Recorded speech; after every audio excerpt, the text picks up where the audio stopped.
নরসিংদীতে নার্সারি করে সফল উদ্যোক্তা আব্দুস সাত্তার। তার নার্সারিতে রয়েছে দেশি বিদেশি প্রায় ৬ লাখ চারা। এই চারা বিক্রি করে ১২ বছরে প্রায় অর্ধ কোটি টাকা আয় করেছেন তিনি। বিস্তারিত হৃদয় খানের পাঠানো তথ্য ও চিত্রের ডেস্ক রিপোর্টে।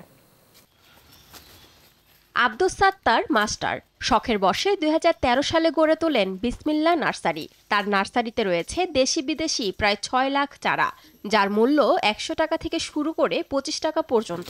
তার এখান থেকে চারা কিনে দেশের বিভিন্ন জেলায় নিয়ে যাচ্ছেন ব্যবসায়ীরা।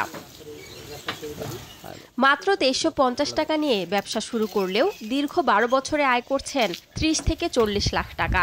নার্সারির আয় দিয়ে নিজ এলাকায় ধর্মপ্রাণ মুসল্লিদের জন্য তৈরি করেছেন একটি মসজিদ। বিদেশি আইটেমগুলো বেশি, যেগুলো অন্য নার্সারিতে পাওয়া যায় না। আমি বরাবরই একটু সৃজনশীল মনোভাব নিয়ে কাজ করি।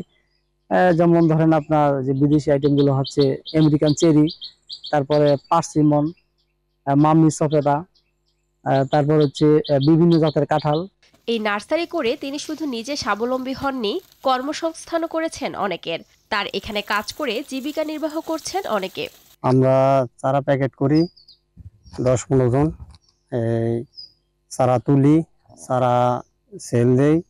প্রায় ২৯ বিঘা জমিতে গড়ে তুলেছেন এই নার্সারি। এখানে রয়েছে মিশ্র ফলের বাগান ও দেশি বিদেশির প্রায় ৬ লাখ চারা। শান্তা ইসলাম, ডেস্ক রিপোর্ট, নিউজ 24।